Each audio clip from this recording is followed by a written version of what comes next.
This might sound crazy, but sitting down and planning our finances actually made me emotional because I could finally see where we would be a year from now. Hi, my name is Ruth, and I help women in their 40s plus rebuild and reinvent themselves. A year from now, my life could look completely different. So, I have been looking at my life, how it looks today. Today, I still have to go to the job that I'm ready to leave. Today, I'm still figuring school out.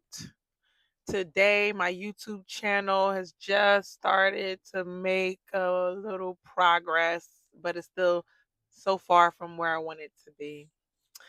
Today, there are things in my house I want to change, but I did finish kind of finish painting my staircase, which I've been looking at for the last 2 months, halfway done. But today isn't permanent.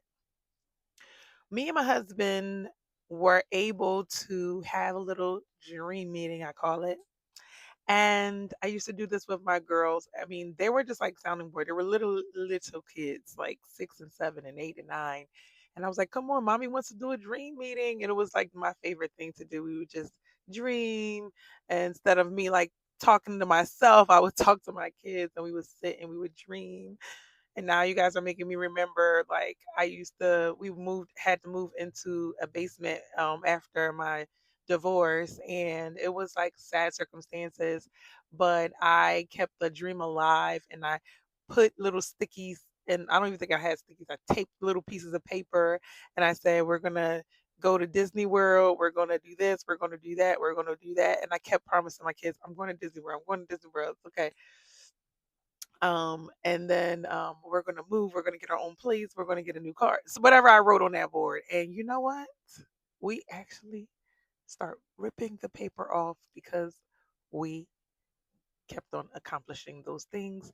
And then finally, like maybe like a year or 2 or 3 after that, I finally took them to Disney World. Was it like 18 months from there, I took them to Disney World.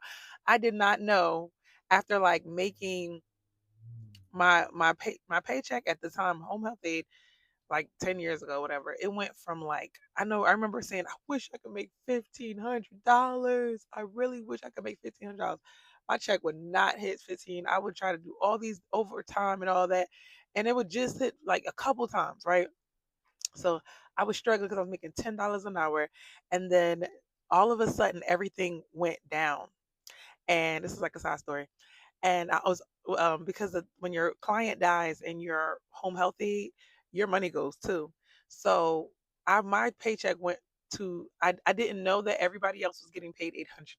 I was like, oh my God, this is all you get, which makes the math make sense because it's like 10 times 40, 800. I was like, oh no, 8 to 900. I was like, oh no, how can y'all live like this? Because I was very used to making minimum 1,200 with every time we worked, I had overtime. Well, and that wasn't a job that I wanted to accept. I just was like, this is all I can get right now. So I'm gonna work what I can work, and I did work it, baby. My check went down to $500, and then I got an assistant, and I was like, I don't care. I'm gonna get my assistant. I'm gonna pay her $250, and I'm gonna keep fit $250 for myself. And between what I was getting for the girls and the $250, we will survive because we were not paying rent. Thank God.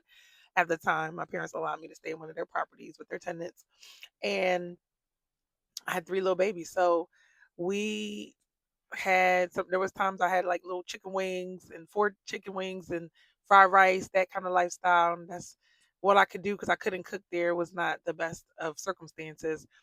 And I just remember like right after that, like November, like September, we moved in. By March, I had my first month, almost 5 figures. I was so mad. No, no, I didn't have any child support. I remember because God told me, I don't care if you make $1 million or $5 a week, or $1 million a year or $5. I want you to go get child support because that is just what you need for your children. And I didn't get it until March. So September to March, got nothing. I think we had got into a little spat about like school clothes, and the person said they was gonna give me amount, and they gave me half that amount, and I just was like, I cannot live my life like this. And so I did have to go through that process. In 6 months, I was receiving it, but I just realized that I only lived off of $500 a month with 3 kids. Um, I don't know how I did it, but we got through and it was hard. And I was paying somebody the same thing, like, and guess what? It paid off. Okay. It paid off. Those my best real estate days. Shout out to Charmaine. She would just make sure my work was done while I had so much stuff to go on. People are like, why would you get an assistant and you don't make any money and all these things. So anyway, I went off on a tangent, but I remember those days. And it was like I kind of planned my life a year from now, what it would look like, because it was just so ugly today, right? And it wasn't ugly because it was like it was better than what it was. I wasn't able to put them in an environment together at that time. I didn't have any place. And then I went to having a place. And even if it wasn't the best of circumstances, we was gonna make it nice and a little cozy. This was my first time buying like IKEA couch and all these things. Oh my gosh. We used to, oh my gosh, we used to have like the couch broke. You know, they're kids, they're gonna break stuff. So they broke the couch, jumping on it, and that was our bed, the futon. And then everybody would fight to sleep with mom. I want to sleep with mommy. No, I want to. Everybody was mad. So the futon bed was like crooked. Oh my gosh, it was just so like, thank God we made it through that season. It was like 10 years ago. Oh my goodness. And back to looking like oh, what a different a year made, right? Because I believe, hold on, by that July, right? That I remember it was July 4th because I was trying to get a place. So I was there from September because school started. And I was like, I don't care what's going on. I want my kids right now. Give me my kids, and I'm gonna figure this out. It's just the mama bear just rose up in me after trying to process my divorce for what, about 6 months. So then I got up and I was going hard. I went to pick them up every day. It was Judge was like, "Girl, you drive 30 minutes to come get your kids every day." I said, "I sure do." I made sure I picked them up to bring them to bed and all of that. All of the things after my shift, it was like literally I got off at 10 o'clock and I remember just taking them home and waking up in the morning. Like I didn't even see them, but I wanted to put them to bed. I went through all of that. And by that July, not even a year later, we had already made our first 500. And I remember our then I said the song kept playing in my head. Money, money, money, money. I think you'll fire it. I think that the guy was on TV and we actually liked him at the time. Spending that money so fast. I spent that money because they needed clothes. I took my kids to the Gap. I was like, "What y'all want? What y'all need?" We came with bags and everything. Worst thing we could have did. But at least it was clothes, so they had for a while. I thought the real estate was gonna keep coming, checks keep coming. I said I'm about to get 5 deals, and I got 5 deals in 1 month, and I just like, yo, those were the good. I want to do that again. But yeah, so then I had to learn the hard way that that's not gonna come every month. Ooh. But it showed me the power of planning for the whole year. A decade later, here we are again, starting over at 40 or 41. I'm 42. It was my birthday. Happy birthday. Happy birthday to me, to me. Happy birthday to me, to me. Not quite 43. I'm 42. Boo boo. Happy birthday.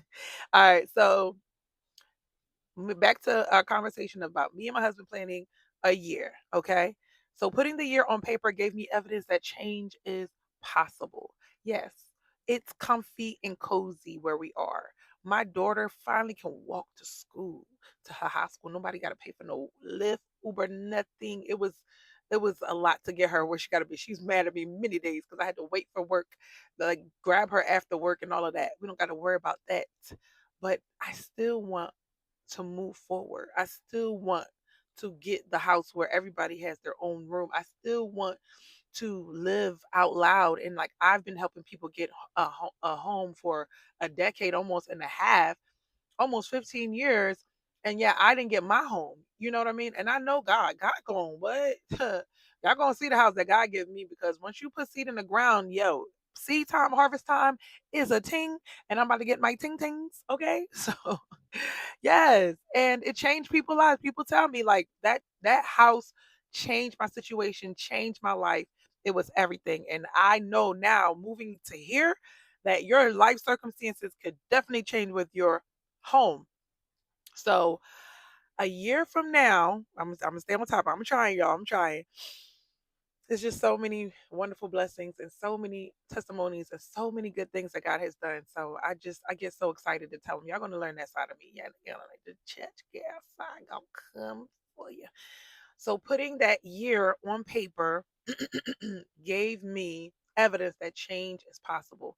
If I keep taking the classes and we follow the financial plan, if I keep uploading videos, if I keep making intentional decisions, those little decisions will have 12 months to compound. I am on day 16 of this challenge because I started over. Day 16, technically like 30 days because it was 14 in the last one. Okay. And guess what? Like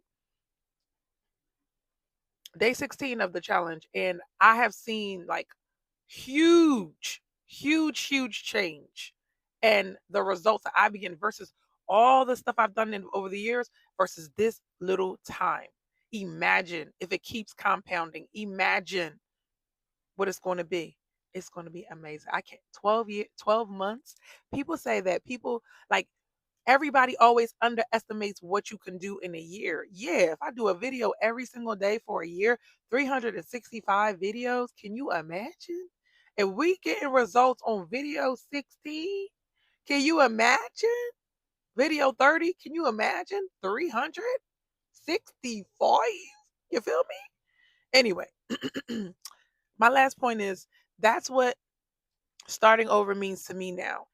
It isn't waking up into a completely different life. It's just making decisions that the version of me a year from now will be grateful I made these decisions. That woman, I can see myself being a different woman now. I do hard things. A couple weeks ago was very hard to do. I took an hour to paint my stairwell. I ended up having some issues with the house and I found the source of the issue. And then my bishop was like, it's some stinking rotten stuff. I said, girl, why you in my why you in my business? And they said, my friend was like, we had a conversation yesterday. Bishop preached everything we talked about. God heard us and he made sure I hear you.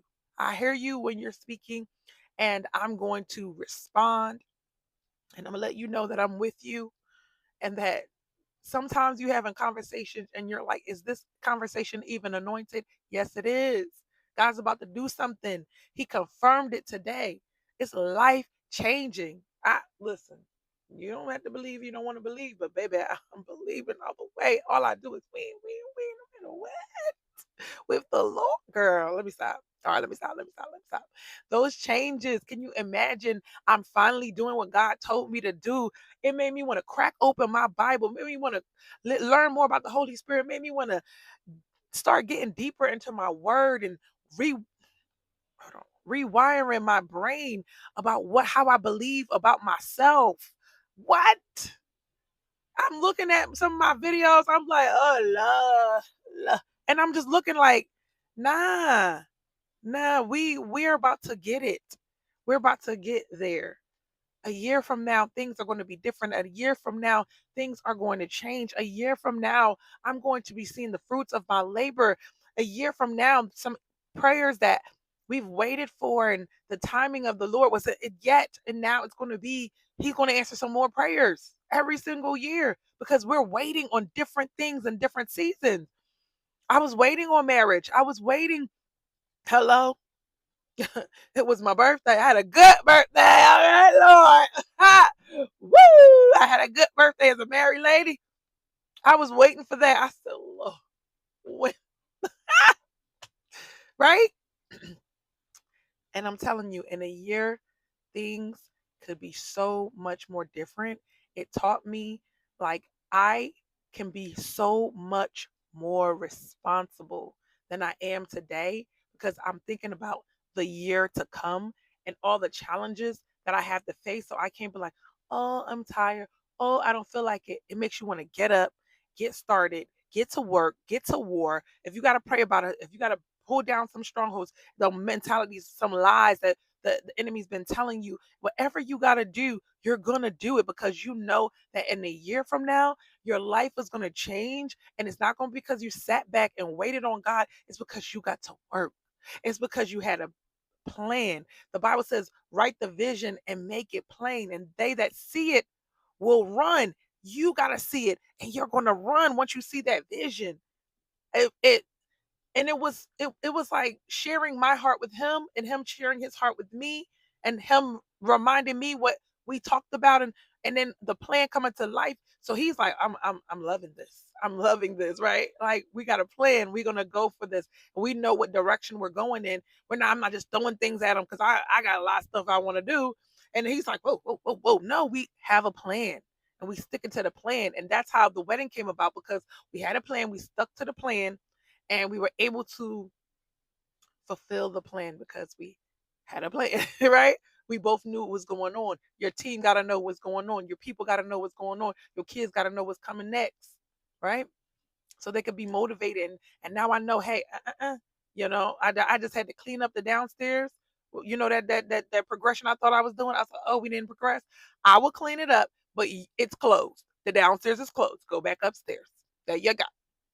If I clean it, I'm staying it and not you. But I have to train them up because when the bigger house comes, it's not going to be a hot mess. I'm not. I'm Miss Nicey with the. I don't know what about them kids. Maybe I do love them, but they not gonna. People be like, it's the kids' job to wash the dishes. It's the kids. I said, I'm gonna learn. I'm gonna learn because some people say it's the kids' job, but I feel like in my culture they took it way too far and made the kids' job do everything. Excuse me. So a year from now, what do you want a year from now? Post your comment below. I'm definitely responding. I want to know. Bye.